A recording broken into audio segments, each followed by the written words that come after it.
Hello everyone, मैं हूं आपके साथ डॉक्टर अंकित गोयल और अंकित फाइनेंस क्लब यूट्यूब चैनल में बहुत बहुत स्वागत है। तो दोस्तों, आपने थंबनेल में देखा होगा, बिल्कुल सही सुना है। 60 रुपये में आपको बर्गर किंग का बर्गर मिले या ना मिले, पर बर्गर किंग का शेयर ज़रूर मिल जाएगा। बिल्कुल सही सुना आपने। बर्गर किंग इंडिया लिमिटेड ने अपना आईपीओ लॉन्च कर दिया है और इसके शेयर की सारी डिटेल्स आउट हो चुकी हैं। तो अगर मैं आपको बताऊं तो ये जो बर्गर किंग इंडिया लिमिटेड है, ये यूएस बेस्ड बर्गर किंग की ही सब्सिडरी है और इंडिया में इनके बड़े प्रमोटर हैं एवरस्टोन ग्रुप। तो दोस्तों, पूरी डिटेल बताऊंगा इस वीडियो में, बने रहिए। सबसे पहले अगर बर्गर किंग इंडिया की बात करें तो आपको ये जान के अचंभा नहीं होगा, क्योंकि आप काफ़ी टाइम से खा भी रहे होंगे इसके बर्गर। 2014 नवंबर में ये आ चुका था और जो सबसे पहला इसका आउटलेट खुला था वो साउथ दिल्ली में खुला था, सेलेक्ट सिटी वॉक मॉल में, जो कि काफ़ी बड़ा मॉल है। तो आइए जानते हैं बर्गर किंग इंडिया लिमिटेड के आईपीओ के बारे में। ये जो आईपीओ है करीबन 810 करोड़ का आईपीओ है और इसमें दोनों ही चीज़ें, यानी नए शेयर भी इशू किए जा रहे हैं, साथ ही साथ जो प्रमोटर हैं वो भी अपनी हिस्सेदारी बेच रहे हैं। तो इनके प्रमोटर हैं क्यूआर एशिया प्राइवेट लिमिटेड, तो ये अपनी हिस्सेदारी बेच रहे हैं करीबन 360 करोड़ की और 6 करोड़ इक्विटी शेयर इशू कर रहे हैं। वहीं कंपनी फ्रेश इशू इक्विटी का भी लेके आ रही है, जो करीबन 7.5 करोड़ इक्विटी शेयर्स लेके आ रही है और जो 450 करोड़ का है। और ये जो टोटल शेयर मैंने आपको बताया 6 करोड़ और 7.5 करोड़, इनमें से केवल 10% ही रिटेल इन्वेस्टर के लिए अवेलेबल हैं, बाकी नॉन इंस्टीट्यूशनल इन्वेस्टर्स के लिए हैं या बाकी और लोगों के लिए हैं। तो अब हम जानते हैं कि ये शेयर अवेलेबल कितने पे है और कितने का मिलेगा। तो मैं आपको बताता हूँ, ये जो इशू आ रहा है ये 2 दिसंबर 2020 से ओपन हो रहा है और 4 दिसंबर तक, यानी 3 दिन ओपन रहेगा, 2, 3, 4। और अगर आप आईपीओ में पैसा लगाना चाहते हैं तो तीनों दिन में से आप कभी भी लगा सकते हैं।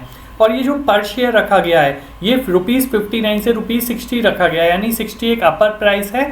आप 59 या 60 किसी पर भी अप्लाई कर सकते हैं। तो अब ये जो एक शेयर है 60 रुपये का या 59 का, आपको एक शेयर नहीं मिलेगा। इसका जो मिनिमम लॉट साइज है वो 250 शेयर का है, यानी आपको 250 शेयर के लिए अप्लाई करना पड़ेगा। और अगर हम अपर बैंड लेते हैं 60 रुपीज़ का, तो करीबन आपको 15,000 रुपये लगाने होंगे एक लॉट में। अगर आप एक रिटेल इन्वेस्टर हैं तो मैक्सिमम 13 लॉट आप अप्लाई कर सकते हैं, जिसमें आपको 3250 शेयर मिलेंगे और करीबन आपका 2 लाख का इन्वेस्टमेंट है। तो आप पे डिपेंड करेगा कि आप एक लॉट के लिए अप्लाई करेंगे या 2 लॉट के लिए, आपका प्राइस उतना आपको इन्वेस्ट करना पड़ेगा। अभी आगे बात करेंगे हम वीडियो में कि कितने लॉट के लिए अप्लाई करना चाहिए और करना भी चाहिए या नहीं।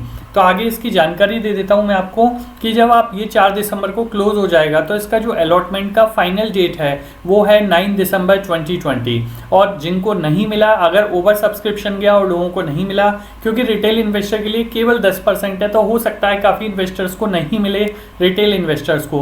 तो जिनको नहीं मिलेगा उनका 10 तारीख को पैसा रिफंड हो जाएगा और जिनको मिल गया उनके लिए 11 तारीख को उनके डीमैट अकाउंट में रिफ्लेक्ट हो जाएगा। अब जब आपके पास 11 को रिफ्लेक्ट होने लगेगा तो इसकी लिस्टिंग बीएसई और एनएसई पर 14 दिसंबर को होगी, जिस दिन के बाद से आप इसको फर्दर परचेज या सेल कर सकते हैं।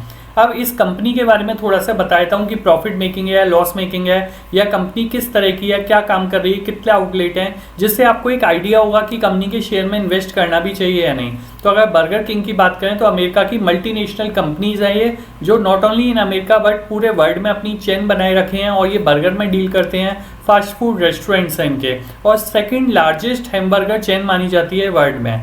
अगर अमेरिका की बात करें, यूएस की बात करें तो 1954 में ये पहली बार आई थी, इसका फाउंडेड ईयर है। और ये जो बिलीव करते हैं इंडिया में भी, वो हाई क्वालिटी में, ग्रेट टेस्टिंग में और अफोर्डेबल फूड में बिलीव करते हैं। अगर हम पूरे वर्ल्ड की बात करें तो पूरे वर्ल्ड में 100 से ज़्यादा कंट्रीज़ में इनके आउटलेट हैं और 18,000 से ज़्यादा रेस्टोरेंट्स हैं। इंडिया की बात करें तो इंडिया में करीबन 17 स्टेट से ज़्यादा ये काम करते हैं और इनके आउटलेट्स जो मैं बात कर रहा हूँ, ये आउटलेट्स करीबन 325 होने वाले हैं। अभी तो 260 के करीबन है, पर ये बहुत जल्दी इन्होंने कहा है कि 31 दिसंबर तक हम 325 कर लेंगे, बट मुझे लगता है कोरोना की वजह से थोड़ा सा डिले हो जाएगा। और इंडिया में भी 57 सिटीज़ से ये ज़्यादा सिटीज़ हैं जिनमें इनके रेस्टोरेंट हैं। तो आपको पता लग रहा होगा कि इंडिया में भी कोई छोटी मोटी कंपनी नहीं है, काफ़ी स्टेट्स में फैली हुई है, सारी मेट्रो सिटीज़ में फैली हुई है, आउटलेट्स भी काफ़ी ज़्यादा हैं और अभी ये आउटलेट्स इंक्रीज़ भी करने वाले हैं। अब इनके बारे में बताता हूँ कि इंडिया में इनको राइट्स मिले हुए हैं कि इंडिया टेस्ट और प्रेफरेंस के अकॉर्डिंग ये अपनी फूड ऑफरिंग कर सकते हैं। ऐसा नहीं है कि जो यूएस में ला रहे हैं वही सेम इंडिया में लाना है, इंडिया के टेस्ट के अकॉर्डिंग ये चेंज भी कर सकते हैं। तो अब अगर आपने बर्गर किंग का बर्गर खाया है तो आई थिंक आपको आइडिया होगा कि इंडिया फ्लेवर के अकॉर्डिंग अपने चेंजेस करते रहते हैं, और ब्रांडेड है ये एक तरीके से। बर्गर किंग जैसे मैकडी है उसी तरीके से बर्गर किंग का भी काफ़ी नाम है।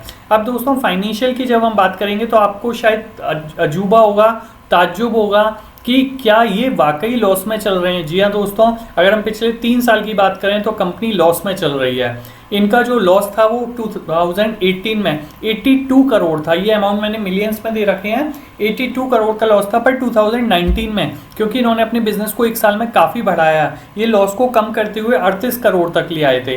पर 2020 में ये लॉस फिर से इंक्रीज हो गया और करीबन 76 करोड़ का हो गया।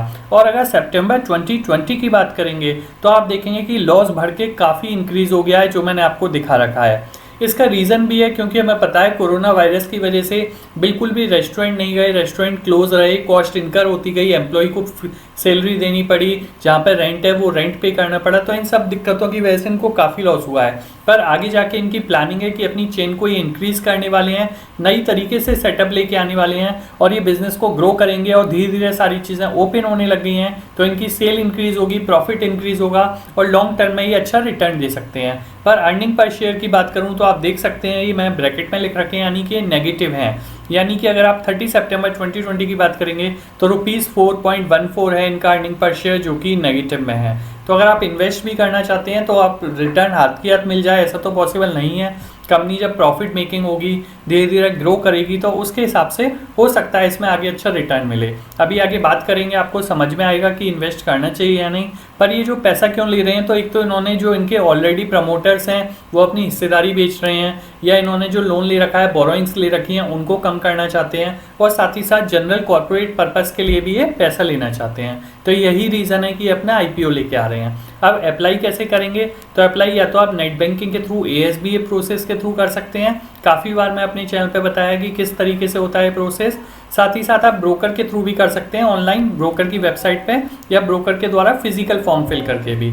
अब इनके रजिस्ट्रार कौन है, अगर आप अप्लाई करेंगे तो आप कैसे चेक करेंगे अलॉट हुआ या नहीं, तो आप link India time India private limited की वेबसाइट चेक कर सकते हैं, या BSE की वेबसाइट से भी आप चेक कर सकते हैं। तो आप मेरे चैनल अंकित फाइनेंस क्लब पे अगर सर्च करिएगा कि हाउ टू चेक अलॉटमेंट, तो उससे रिगार्डिंग भी आपको सेपरेट वीडियो मिल जाएंगे।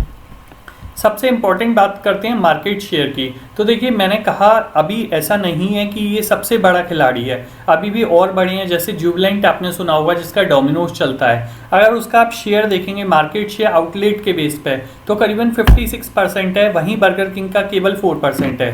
पर ये धीरे धीरे अपने आउटलेट्स बढ़ाएंगे जिससे इनका मार्केट शेयर भी बढ़ेगा, और जब आउटलेट्स बढ़ेंगे तो ऑब्वियसली रेवेन्यू भी बढ़ेगा। आप मार्केट शेयर बाई रेवेन्यू देख लीजिए, डोमिनोज अभी भी 48% मार्केट शेयर के रेवेन्यू कमाता है, वहीं बर्गर किंग केवल 5% कमाता है। पर ये पैसा ही इसलिए ले रहे हैं जिससे अपने बिजनेस को ग्रो कर सकें, आउटलेट्स बढ़ा सकें, जिससे इनको प्रॉफिट ज़्यादा जनरेट होगा और आगे जाके कंपनी और बड़ी होगी। वहीं हम बात कर लेते हैं कि लेना चाहिए या नहीं। तो देखिए कुछ चीज़ मुझे पॉजिटिव लगी कि जब बिजनेस अच्छा खासा चल रहा था तो इन्होंने अपना जो रेवेन्यू है वो काफ़ी इंक्रीज कर दिया था। 2017 में जहां केवल 230 करोड़ का था, वहीं 2019 में 633 करोड़ का हो गया। वो तो कोरोना की वजह से 2020 में कम हो गया, पर ये अच्छी ग्रोथ कर रहे थे। और इन्होंने प्रॉफिट भी, जो इनका लॉस था 72 करोड़ का, उसे घटा के 38 करोड़ कर दिया था 2019 में। कोरोना की वजह से लॉस फिर से इंक्रीज हो गया, पर अब जब कोरोना चला जाएगा, जैसे कि वैक्सीन की पॉजिटिव न्यूज़ सुनने आ रही है, आगे जाके बिजनेस ग्रो करेगा तो रेवेन्यू इंक्रीज होगा और ये loss making company profit making में आ सकती है। क्योंकि बर्गर, अगर आप बात करें फास्ट फूड रेस्टोरेंट्स की बात करें तो इंडिया में काफ़ी चलन है, काफ़ी ट्रेंड में है और लोग पसंद करते हैं खाना और जाना। देखा भी है हमने, काफ़ी मॉल्स हैं जिनमें इनके आउटलेट ओपन हो गए हैं और लोगों को इनके बर्गर पसंद भी आते हैं। पर्सनली मैंने भी खाया है, मुझे अच्छा लगता है। डिपेंड करता है पर्सन टू पर्सन, कुछ लोगों को मैकडी का अच्छा लगता है, कुछ लोगों को बर्गर किंग का, या आजकल और भी आउटलेट्स हैं। नेगेटिव की बात करें तो देखिए एक नेगेटिव तो यही है कि ये लॉस मेकिंग कंपनी है। दूसरा जो मुझे लगा, इन्होंने अभी थोड़े टाइम पहले अपने प्रमोटर्स को राइट इशू दिए थे, और जहाँ पे इन्होंने प्रमोटर्स को केवल 44 में शेयर दिया, यानी पब्लिक को तो 60 रुपये में दे रहे हो आप, प्रमोटर को 44 में दे दिया, तो ये एक मुझे नेगेटिव लगा। और अभी इन्होंने प्रेफरेंशियल अलॉटमेंट भी किया है, वहाँ भी 58.50 पर शेयर में अलॉटमेंट किया है, और पब्लिक के लिए 59 to 60 है। तो अगर आपको लेना चाहिए या नहीं लेना चाहिए, तो मैं आपसे ये कहूँगा अगर आप इन्वेस्ट करना चाहते हैं तो लॉन्ग टर्म के पॉइंट ऑफ व्यू से इन्वेस्ट करना चाहते हैं तो आप ले सकते हैं, पर शॉर्ट टर्म के पॉइंट ऑफ व्यू से इन्वेस्ट करना चाहते हैं तो मैं आपसे कहूँगा शायद आप रुक भी सकते हैं, क्योंकि अभी और भी 2-3 आईपीओ आने वाले हैं, जिसमें एक बड़ा आईपीओ आने वाला है रेलटेल का, और भी 2-3 आईपीओ आने वाले हैं। अब वो भी रेलटेल की बात करें तो काफ़ी अच्छी कंपनी है, इंडिया में काफ़ी फैली हुई है, रेलवे नेटवर्क में काफ़ी अच्छा नाम रखती है वो कंपनी। तो आप वेट कर सकते हैं, उस कंपनी के शेयर में आप बेटर पैसा लगा सकते हैं। तो हमारे साथ बने रहने के लिए थैंक यू। चैनल सब्सक्राइब नहीं किया तो सब्सक्राइब कर सकते हैं, साथ ही साथ बेल आइकन जरूर प्रेस करेगा, जिससे आने वाले आईपीओ के वीडियो की नोटिफिकेशन आपको मिलते रहेंगे। Thank you.